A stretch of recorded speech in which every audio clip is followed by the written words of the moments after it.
Hello student. आज के video lecture में हम इंटरनेट प्रोटोकॉल एड्रेस को डिस्कस करेंगे, जो कि हमारा सेकेंड प्रोटोकॉल है। सबसे पहले हम इसकी डेफिनेशन देखेंगे। Internet protocol is addressing protocol that identifies a computer on a network using TCP/IP। इसका मतलब ये है कि इंटरनेट प्रोटोकॉल जो है वो एक एड्रेसिंग प्रोटोकॉल है जो किसी भी कंप्यूटर को आइडेंटिफाई करता है नेटवर्क के अंदर। ठीक है, अब ये TCP/IP क्या होता है? प्रीवियस प्रोटोकॉल हमने देखा transmission control protocol /IP, it means internet protocol. तो TCP/IP एक प्रोटोकॉल सूट है। इसका मतलब कि जब भी आप नेटवर्किंग करेंगे तो आपको TCP/IP के रूल्स को फॉलो करना होता है। ठीक है, then IP address of packet routes them through different nodes and networks until it reaches its final destination। इसका मीनिंग ये है कि IP एड्रेस जो होता है हर पैकेट का होता है। पैकेट का मतलब होता है जो भी डेटा आप सेंडर से रिसीवर तक भेजेंगे उसे नेटवर्किंग की टर्म में हम पैकेट भी कहते हैं। तो पैकेट का जो रूट है, ठीक है, वो हमको कौन बताएगा? IP address. ठीक है, हर पैकेट का एक आईपी एड्रेस होगा। तो इस आईपी एड्रेस के थ्रू ही हमारा जो पैकेट है वो सोर्स से डेस्टिनेशन तक जाता है। जैसा कि हम पहले डिस्कस कर चुके हैं कि हमारा जो डेटा है वो सोर्स से निकलता है और वो डेस्टिनेशन पे जाता है, मींस सेंडर से रिसीवर तक जाता है। अब इसी डेफिनेशन को अगर हम हिंदी में देखें तो इंटरनेट प्रोटोकॉल एक ऐसा एड्रेसिंग प्रोटोकॉल होता है जो नेटवर्क पर TCP/IP का यूज करके कंप्यूटर की पहचान करता है। मतलब हमको नेटवर्क में कंप्यूटर की पहचान के लिए इंटरनेट प्रोटोकॉल एड्रेस की जरूरत होती है। पैकेट के आईपी एड्रेस विभिन्न नोड्स और नेटवर्क के माध्यम से उन्हें तब तक रूट प्रदान करते हैं जब तक कि वह अपने फाइनल डेस्टिनेशन तक नहीं पहुंच जाता। मतलब आपका जो डेटा है वो जब तक रिसीवर तक मतलब डेस्टिनेशन तक नहीं पहुंच जाता तब तक आईपी एड्रेस उसकी हेल्प करता है कि वो सेंडर से रिसीवर तक पहुंच जाए। इसे हम एक डायग्राम के थ्रू समझेंगे। इस डायग्राम में मैंने 4 नोड्स का एक नेटवर्क बनाया है, 1 2 3 4। ठीक है, अब ये चारों नोड्स जो है मतलब हमारे जो कंप्यूटर है वो सेम है, मतलब दिखने में भी सेम है, इनका कॉन्फ़िगरेशन भी सेम है। ठीक है, तो हम इनको कैसे आइडेंटिफाई करेंगे? आपको कैसे आपके नाम से आइडेंटिफाई किया जाता है? तो यहाँ पे सिस्टम को भी हम क्या करेंगे? आइडेंटिफाई करेंगे कि ये सिस्टम कौन सा है, ये सिस्टम कौन सा है।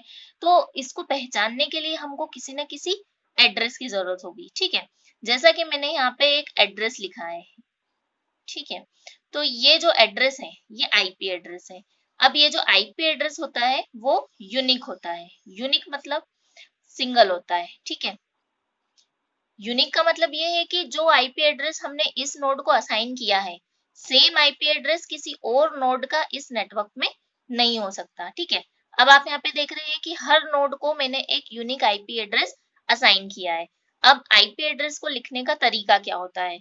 यहाँ पे मैंने आईपी एड्रेस जो है वो डॉट लगा के सेपरेट किया है, जैसे 192.190.101.001, मतलब मैंने बीच में पॉइंट लगाए हैं। तो आईपी एड्रेस को लिखने का तरीका ये है कि आपको क्या करना है, इसको डॉट से या पॉइंट लगा के सेपरेट करना है।